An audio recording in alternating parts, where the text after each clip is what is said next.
Captain Jin Park stood at the window, watching the alien ship dock with their vessel. His heart beat faster.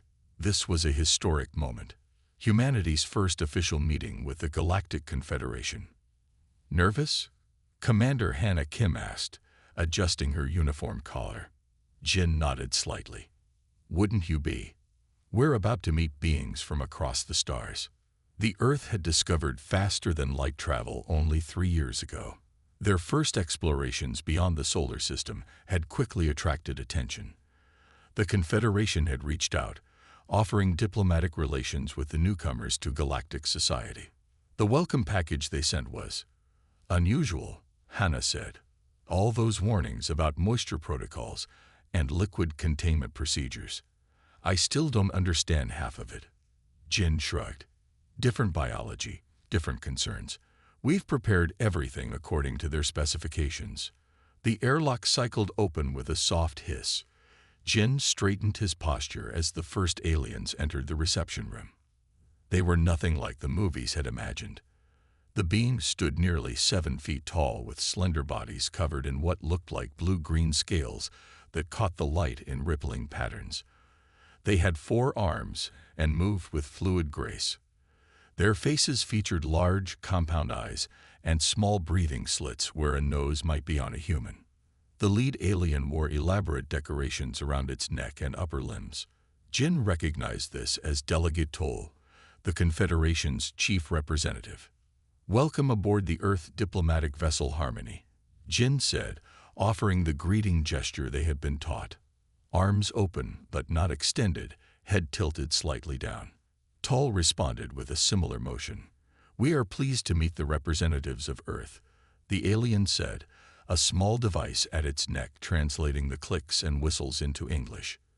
Your species has shown remarkable progress in a short time.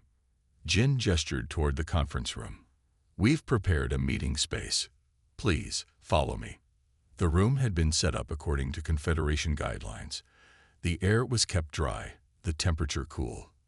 A large oval table dominated the center, with chairs modified to accommodate the aliens' different body structure. Please be seated, Jin said. We have much to discuss. The aliens settled into their chairs with remarkable flexibility. Jin noticed they carried no visible weapons, a good sign. Earth's leaders had been concerned about this first contact, but so far, everything was proceeding peacefully. Before we begin formal talks, Jin said, we've prepared some refreshments. Nothing elaborate, but we hope they'll be acceptable. A staff member wheeled in a cart with covered trays. They had researched extensively what might be safe for the aliens to consume. Small bowls of dried fungus chips and synthesized protein cubes had been prepared based on the biological information the Confederation had shared. The aliens seemed pleased by this gesture. They examined the offerings with their upper limbs, some even sampling the food. Jin reached for his water glass, relieved that the initial meeting was going well. He took a small sip to wet his throat before speaking again. The reaction was immediate and completely unexpected. The aliens nearest to him recoiled violently, knocking over their chairs. One emitted a high-pitched sound that the translator didn't convert. 2 others backed against the wall, their skin changing color to a pale white. Delegate Toll stood abruptly, all 4 arms extended in what looked like a defensive posture. What is happening? Jin asked, putting down his glass. Have we offended you? Hannah moved closer to Jin, her hand instinctively moving toward her sidearm before she stopped herself. Toll's translator clicked rapidly before producing words. You consumed the liquid directly into your body. Jin looked down at his water glass, confused. Yes, it's water. For drinking. The aliens exchanged rapid communications among themselves, their language too quick for the translator to process. The tension in the room was thick enough to cut. Another delegate, who had introduced himself as Vex, stepped forward cautiously. Water is the base component of hydro weapons, he explained, his voice coming through the translator as strained. The most feared armament in the Confederation. No sentient species can safely contact it in its pure form. Jin and Hannah exchanged glances. This was completely unexpected information. Water is essential to human life, Hannah explained carefully. We are composed of approximately 60% water. We must consume it regularly to survive. The aliens' reaction to this statement was even more dramatic. Several of them backed further away. One seemed to be communicating urgently through a personal device. "You are made of weapon material?" Toll asked, the translator somehow conveying disbelief. Jin took a deep breath, realizing the delicacy of the situation. "It seems we have a fundamental biological difference. What is deadly to your species is life-giving to ours." Toll's upper limbs made a complex gesture. "In 10,000 cycles of Confederation history, we have never encountered a species with such an adaptation. This is concerning." "Not concerning," Jin said quickly. "Just different. Humans have never weaponized water. We use it for drinking, cleaning, growing food, peaceful purposes." The delegates conferred among themselves again. The tension in the room slowly began to ease, though the aliens maintained a greater distance from the humans than before. "This explains much about your planet," Toll finally said. "Our scans showed it covered in what we thought were weapon repositories. Your oceans. We questioned how any life could evolve in such conditions." Hannah nodded. "Earth life evolved in water. It's our natural environment." Vex stepped forward again. "If you can consume the base material of hydro weapons without harm." The alien paused. "This could change many calculations within the Confederation." Jin wasn't sure if that was a good thing or not, but he recognized an opportunity for understanding. "Perhaps we have much to learn from each other. Our differences might be our greatest strength." Toll's scales shifted color slightly, returning to their normal hue. "Indeed, this meeting has proven more enlightening than anticipated." The alien made a formal gesture. "The Confederation will need to reconsider many assumptions about your species." Jin nodded respectfully. "Earth is eager to establish peaceful relations with the Confederation. We come as friends and partners." As the meeting continued, Jin noticed the aliens watching carefully whenever any human took a drink of water. Their initial fear was giving way to curiosity.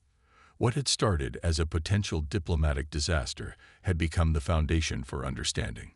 Humans, it seemed, had accidentally brought a unique quality to galactic society. They were the species that drank what others feared as weapons. Jin wondered how this simple biological difference would shape humanity's place among the stars. Science Officer Sung Lee rubbed his tired eyes as he studied the data screen. For 2 weeks since the first contact meeting, he had been analyzing the information package from the Galactic Confederation. The more he learned, the more amazed he became. "You need to see this," Sung called to Captain Jin and Commander Hannah as they entered the ship's main conference room. "I've been comparing their biological information with ours." Jin took a seat at the table. Dark circles under his eyes showed the strain of recent diplomatic efforts. "Tell me you have something that will help us understand these beings better." Sung nodded eagerly. "Their evolution is completely different from ours. Most Confederation species developed on planets with very little surface water. Their bodies have no internal liquid circulation systems like our blood." "How do they live without water?" Hannah asked, pouring herself a cup of coffee from the side table. "They absorb minerals directly through their outer coverings," Sung explained. "Water in its pure form is dangerous to them. It can dissolve the protective layers of their bodies, similar to how acid might affect us." He pulled up comparison charts on the screen. "What's really interesting is how they adapted. Instead of developing resistance to water, they created technologies to control and manipulate it. They turned their greatest threat into their most powerful weapon. And we drink it," Hannah said, raising her coffee cup with a shake of her head. No wonder they were shocked. Jin leaned forward. "So these hydro weapons they mentioned, they're basically just different forms of water." "More complex than that," Sung replied. "They've developed ways to change water's molecular structure, making it more destructive.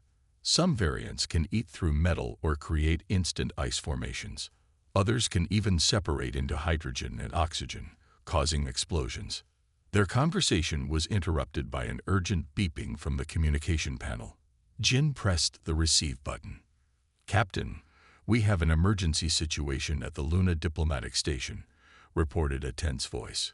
Lieutenant Jun offered water glasses to the visiting dignitaries from the Lith Dominion. "They've taken it as a death threat and locked themselves in their quarters. They're demanding an official apology and threatening to cut diplomatic ties." Jin closed his eyes briefly. "Tell them it was a cultural misunderstanding. Prepare a formal apology. I'll be there within the hour." After ending the transmission, Jin turned to his officers. "This is getting out of hand. We need clearer protocols for all Earth personnel." "It's not just that," Sung said, pulling up another screen. "I've been monitoring Confederation communications. Word is spreading fast about humans and our relationship with water." The screen showed translation feeds from various Confederation channels. Different alien species were discussing humans with a mixture of fear and fascination. "The moisture drinkers walk among us," read one message. "They bathe in weapon material for pleasure," claimed another. "Their young ones play in pools of hydro compounds," a third reported with apparent horror. "Some are calling us monsters," Hannah noted. "Others think we're some kind of super soldiers." Some nodded. A group called the Military Council has requested detailed information about human physiology. They're particularly interested in our resistance to hydro weapons. Jin stood up and paced the room. "This isn't what we wanted. Earth is looking for peaceful relations, not to be feared as some kind of weapon-proof warriors." "There's more," Sung said hesitantly. "I've detected encrypted communications from several fringe groups. They're discussing whether humans represent a threat to the power balance in the Confederation. Some are suggesting we should be contained before we fully enter galactic society." Hannah placed her coffee cup down carefully. "They're afraid of us because we can drink water." "Because we're immune to their most powerful weapons," Jin corrected. "Imagine if Earth encountered aliens who could breathe fire or drink nuclear waste. Wouldn't some people be frightened?" The room fell silent as they considered the implications. "We need to address this directly," Jin finally said. "I'll request an emergency meeting with the Confederation leadership. We need to explain that humans have no interest in using our biology as a weapon." "Will they believe us?" Hannah asked. Jin had no answer for that. The next day, Jin met with Earth's diplomatic team to prepare for the emergency session.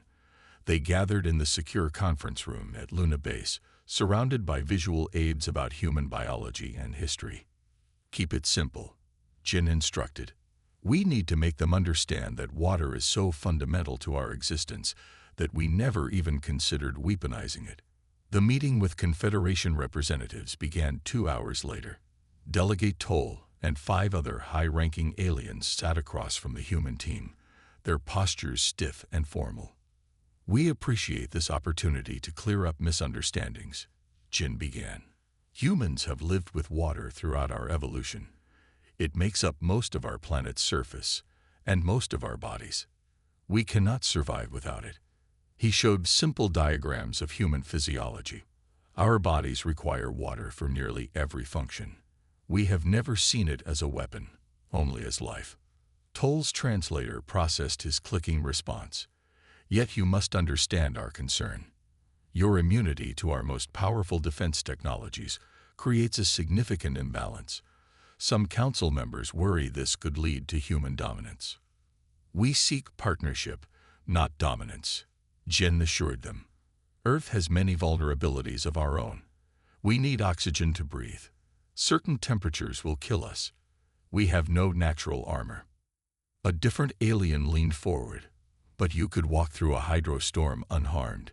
You could drink down our barrier defenses." Some military analysts believe humans could penetrate any Confederation security system. Jin realized this fear wasn't going to be easily dismissed. "What if we propose a joint research initiative? Humans and Confederation scientists working together to find peaceful applications for our different relationships with water." This suggestion caused murmurs among the aliens. After consulting among themselves, Toll responded. "Such cooperation might be possible, under strict protocols.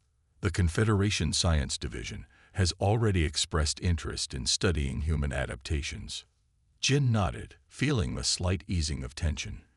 We welcome scientific exchange. Perhaps our different evolutions can benefit all species. As the meeting concluded, Jin felt they had made some progress, but the underlying issue remained. Rumors continued to spread throughout Confederation space about the strange water-drinking humans. Some species now viewed Earth with suspicion and fear. Others saw potential allies against longtime enemies. A few extremist groups called for Earth's isolation until humans could be properly assessed. On the shuttle back to the diplomatic vessel, Hannah reviewed the meeting outcomes. At least they're willing to talk. The science cooperation agreement might help. Jin stared out the viewport at the stars. But we need to be careful. Not everyone in the Confederation seems ready to welcome us. Some see us as a threat simply because of what we are. What should we do? Sung asked. Keep building relationships with those willing to understand us, Jin replied. And prepare for those who might not be so welcoming. As their shuttle docked with the main ship, Jin couldn't shake the feeling that humanity's place in the galaxy might be determined not by their technology or diplomacy, but by the simple fact that they could safely drink a glass of water. The alarm sounded throughout the Earth Command Center at 300 hours. Captain Jin Park rushed from his quarters, still pulling on his uniform jacket. The night duty officer looked pale. Sir, we have an emergency at Europa base, the officer reported as Jin entered the control room. Jin's stomach tightened. The research outpost on Jupiter's moon Europa was Earth's farthest human settlement. 300 scientists and support staff lived there, studying the moon's vast subsurface ocean. What's happening? Jin demanded, scanning the incoming data feeds. Commander Hannah Kim joined him, her hair still mussed from sleep. 3 unidentified ships entered Europa orbit 20 minutes ago. They're not responding to hails. Jin watched the grainy footage from Europa's outer cameras. The ships were unlike any human vessel. Flat, disc-shaped craft with glowing blue emitters along their undersides. Confederation registry identification just came through, Sung Lee announced from his station. They're Rill vessels. Jin frowned. The Rill were a species known for their hardline stance against Confederation expansion. During diplomatic meetings, their representatives had been particularly cold toward humans. They're deploying something, Hannah said, pointing to the screen. The blue emitters on the alien ships brightened. Clouds began forming in Europa's thin atmosphere, gathering in dark, swirling patterns above the human base. They're attacking, Jin realized. Alert the base. Get everyone to shelter. But it was too late for warnings. The clouds released their contents, a heavy downpour falling directly onto the research facility. Get me communications with Europa now, Jin ordered. After tense moments, Officer Min's face appeared on the main screen. Her dark hair was wet, plastered against her forehead, but she appeared unharmed. Europa base, report, Jin commanded. Are you under attack? Yes, sir, Min replied. But it's strange. They've deployed what appears to be hydro-dispersal units. The base is being doused with some kind of liquid. Casualties? Jin asked urgently. Min looked confused. None, sir. The liquid appears to be water, slightly modified, but essentially H2O. Some colonists are actually collecting it. The control room fell silent. Jin exchanged glances with Hannah and Sung. Show me, Jin said. Min turned her camera to show the base exterior. What Jin saw was astonishing. The attack had created a heavy rainstorm over the facility. Some staff members were actually standing outside, faces turned upward, letting the water fall on them. Others were placing containers out to collect the falling liquid. They're treating it like a resource, Hannah whispered. The Rill have deployed what they consider planet killers, Sung added, and our people are using it to fill their water tanks. Jin couldn't believe his eyes. Officer Min, have your science team analyze that water immediately. Take all safety precautions. This could be more dangerous than it appears. Already done, sir, Min replied. Initial tests show it's primarily water with some mineral compounds. Nothing toxic to humans. Actually, it's quite pure. 3 hours later, the Rill ships retreated from Europa space. They had expended their weapons, but achieved nothing except providing the human outpost with a fresh water supply. The Rill must be shocked that their attack failed, Hannah said during the emergency briefing. Not just failed, Sung added. Backfired completely. Their weapons actually helped our colonists. Europa's ice mining operations are difficult. This gave them easy access to liquid water. Jin nodded grimly. But this changes everything. The Rill actually attacked a human settlement. This is no longer just a cultural misunderstanding. It's an act of war. Before Earth could form an official response, the Confederation diplomatic channels lit up with activity. The footage from Europa, showing humans calmly collecting and drinking what the Rill had intended as a deadly weapon, had spread throughout Confederation space. They're calling it the Water Incident, Sung reported, monitoring the alien communications. Species across the Confederation are in shock. The Rill are being widely condemned for the attack, but many are equally disturbed by the human response. A message arrived from Confederation headquarters. Jin read it aloud.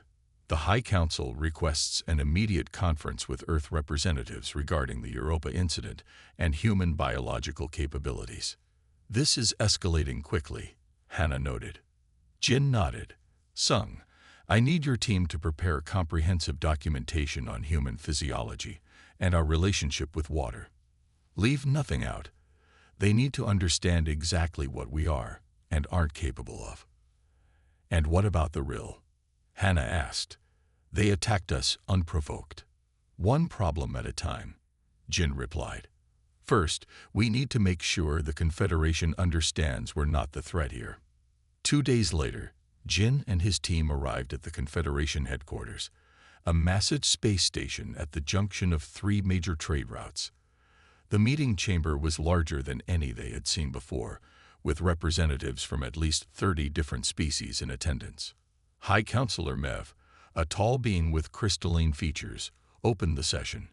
We have called this emergency meeting to address the incident at Europa and its implications for Confederation security. Jin stepped forward to speak for Earth.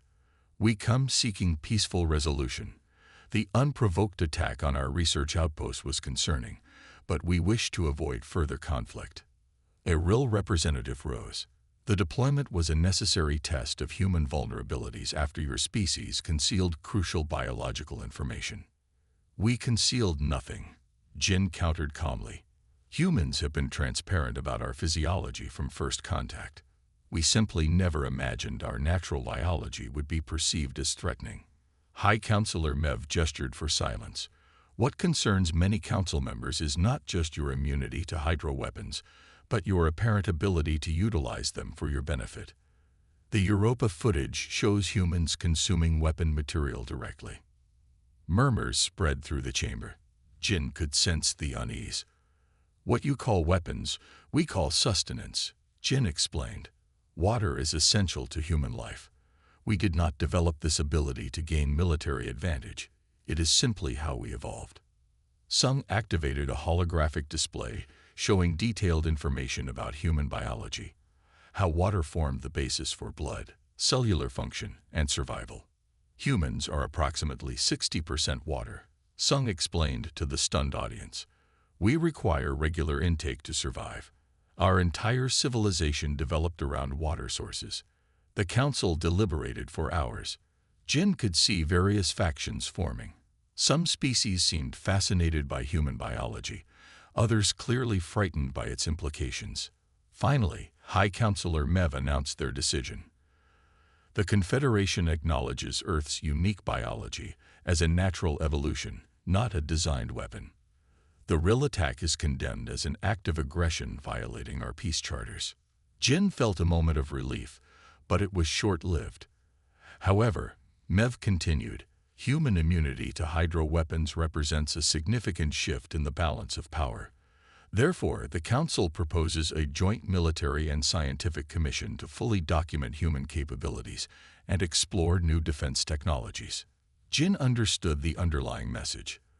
The Confederation wanted to know exactly what humans could withstand and what could harm them. They were already thinking about how to defend against the water-drinking species if necessary. "We agree to scientific exchange," Jin replied carefully, "but Earth maintains sovereignty over its people. We will not submit to military testing." As the meeting concluded, Hannah whispered to Jin, "They're afraid of us now." Jin nodded slightly. What began as a misunderstanding has become something much more complicated. We're changing the balance of power just by existing. Walking back to their ship, Jin watched the alien diplomats giving humans a wide berth in the corridors. Their simple biological difference, the ability to drink water, had suddenly made humanity one of the most feared and respected newcomers to galactic society. And Jin worried about what would happen next. 6 months passed since the Europa incident. The bright laboratories of Europa base had changed. What started as a small research outpost now buzzed with activity. Scientists from Earth worked side by side with brave Confederation researchers willing to study near the dreaded water. Engineer Du Young wiped sweat from his brow as he made final adjustments to his latest invention. The clear liquid inside the glass container changed from blue to clear as it passed through his filtration system. "Is it working?"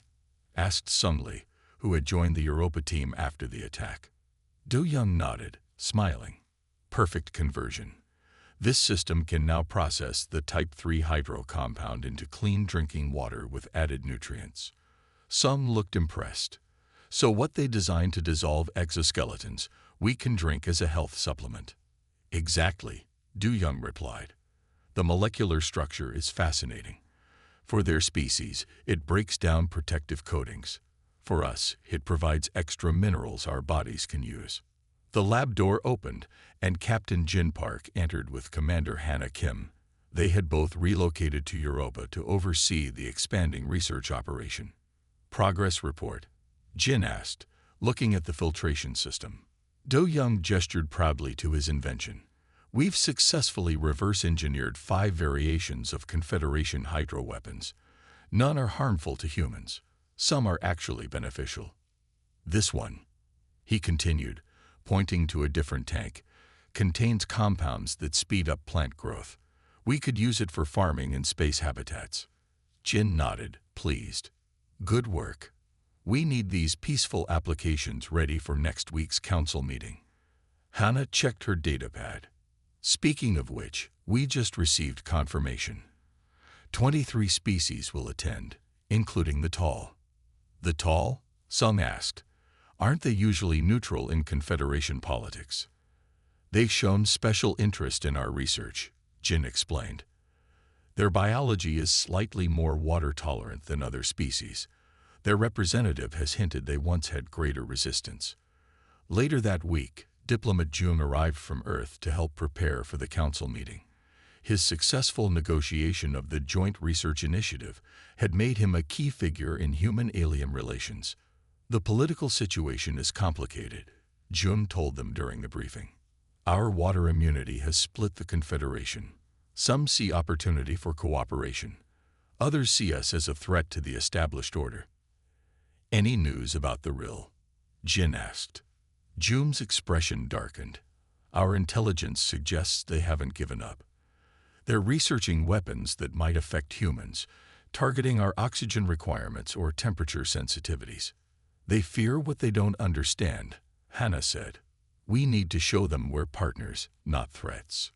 The council meeting took place on the Confederation's neutral space station. Jin stood before representatives of 23 alien species, many still keeping their distance from the water-drinking humans. 6 months ago, hydro weapons were deployed against our Europa base, Jin began. "Today, I want to show you what we've done with those same compounds." He activated a display showing images from the Europa labs. "We've developed systems that convert these weapons into tools for life. This filtration technology can turn hydro compounds into clean water for drinking, growing food, and producing medicine." The aliens murmured among themselves, their translators working overtime. "We don't want to use these materials as weapons," Jin continued. "We see potential for healing, for growing food in hostile environments, for terraforming barren worlds." Some council members looked skeptical. The real representatives sat stone-faced, their dark eyes revealing nothing. But others leaned forward with interest. The tall diplomat, a tall being with copper-colored scales, rose to speak. "The tall have observed human research with great interest," the diplomat said. "Our ancient texts speak of a time when our ancestors could touch small amounts of water without harm. Over millions of years, as our worlds dried, we lost this ability." The diplomat paused, looking around the chamber. "Perhaps with human assistance, we could reclaim some of that lost adaptation. Small steps toward tolerance might benefit many species." This statement caused a stir. The idea that Confederation species might adapt to water rather than just fear it was revolutionary. "The Tall propose a joint mission," the diplomat continued. "Human and Tall scientists working together to explore gradual exposure therapies. Perhaps our biology remembers what our ancestors once could do." Jin nodded respectfully. Earth would welcome such cooperation. The council debated for hours. Some species supported expanded research. Others urged caution. The RIL demanded restrictions on human activities. Finally, High Counselor Mev announced the decision. The Confederation approves the expansion of the Joint Research Initiative to include medical and agricultural applications of hypercompounds. The Tall Human Adaptation Project is authorized under strict safety protocols. Jin and his team considered this a victory, but new challenges remained. As they returned to their ship, security alerts came through. "RIL military vessels have increased activity near their border," Hannah reported.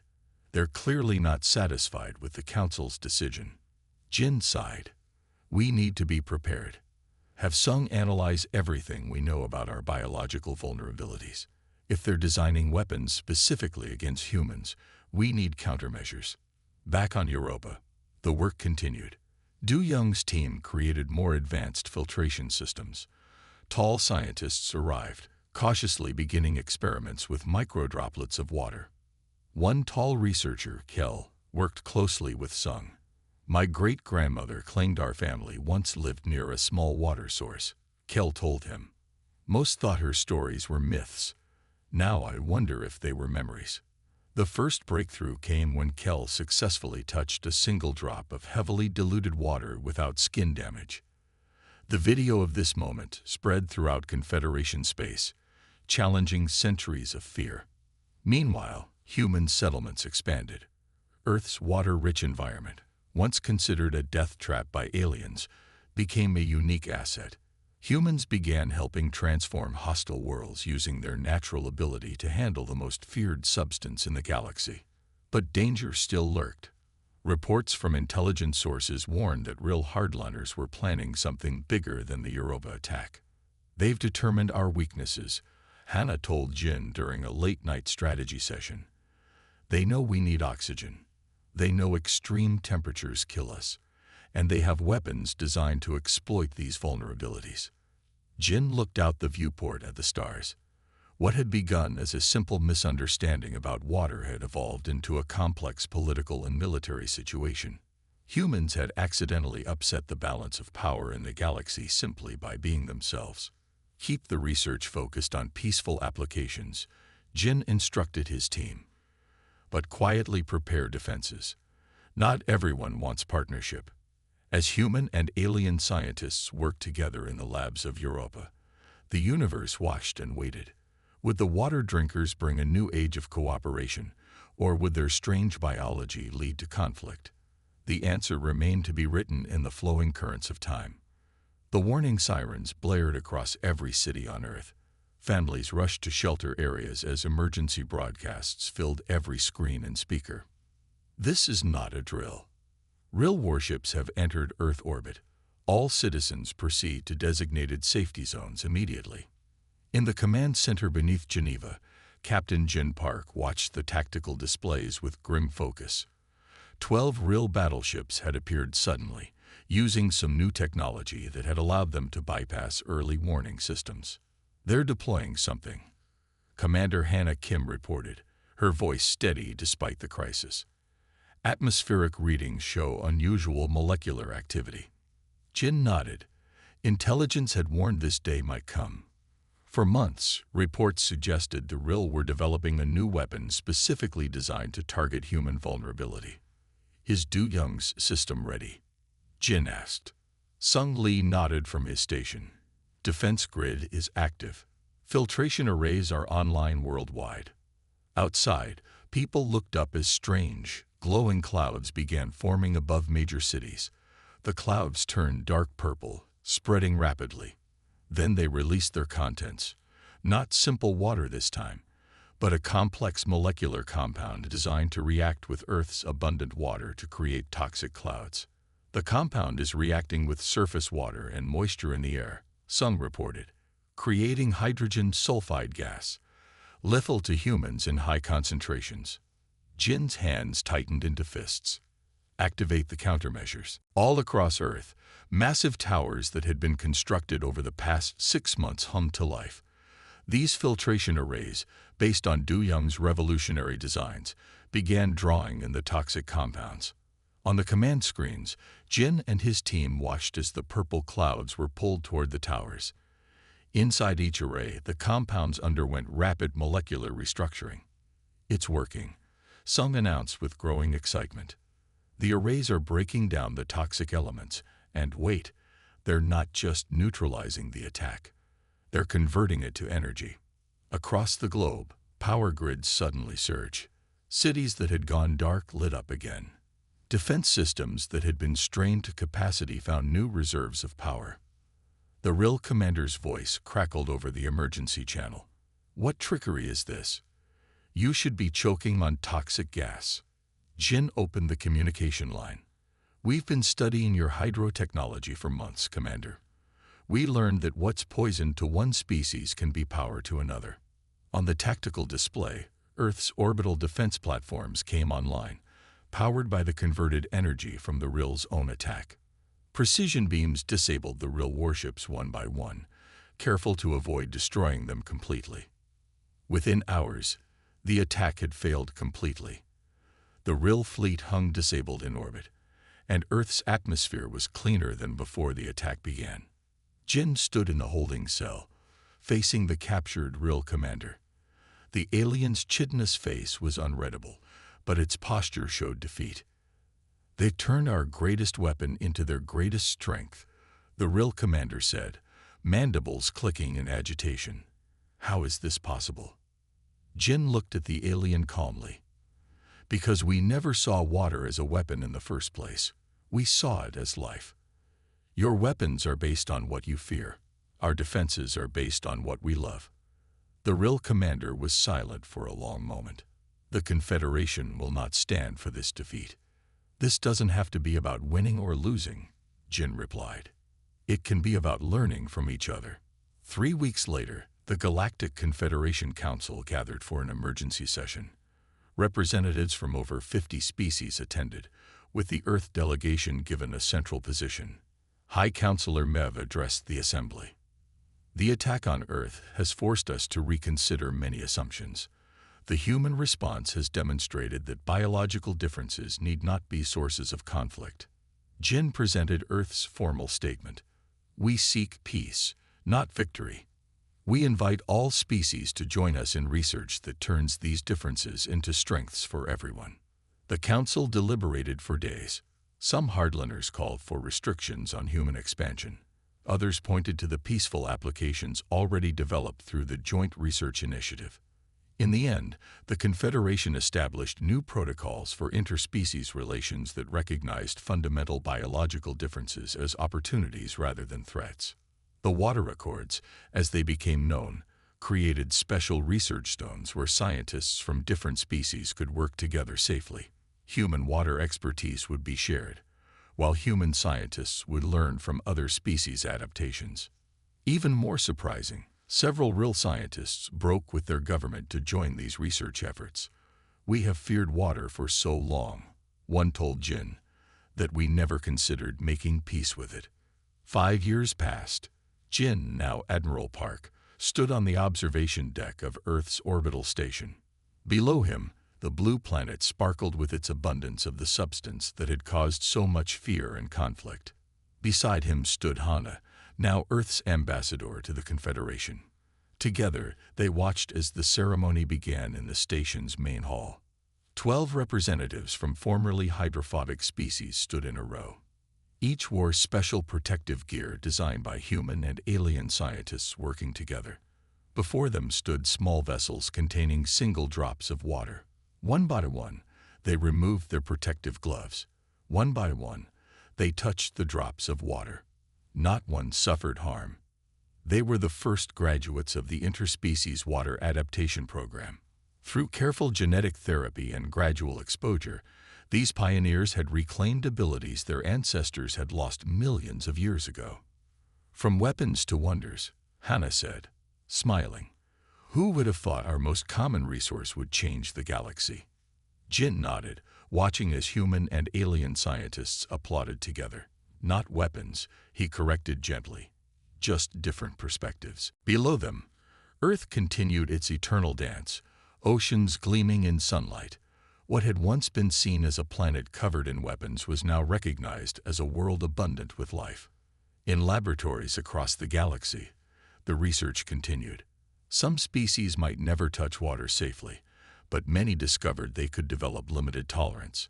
Others found ways to use water in controlled conditions for medicine, agriculture, and environmental restoration. The Rill, too, had changed. After their failed attack and the change in Confederation policy, their government had fallen. The new leadership sought peaceful relations and scientific exchange. Admiral, a young officer interrupted Jin's thoughts. The terraforming report from Mars has arrived. The new hydroconversion systems have increased the viable land area by 30%. Jin smiled. Barren worlds throughout the galaxy were being transformed using technology developed from what had once been weapons. The station's viewing window suddenly darkened as a ship passed by outside. A massive vessel unlike any human design. It was the tall scientific carrier, returning from the first joint expedition to unexplored regions. They found 3 water-rich worlds, Hana told Jin. A year ago, that would have been considered a disaster. Now they're mapping them for potential joint colonies. Jin watched the massive ship dock with the station. Human and alien crew would soon disembark, sharing discoveries from their journey together. What had started with a simple glass of water had transformed the course of galactic history, not through conflict, but through understanding, not through fear, but through cooperation. And as the graduates of the Water Adaptation Program raised their hands, each holding a small drop of the once feared substance, Jin knew the galaxy would never be the same again. The universe was vast and filled with differences. But those differences, like the water that covered Earth, could nurture life rather than threaten it, if only viewed from the right perspective.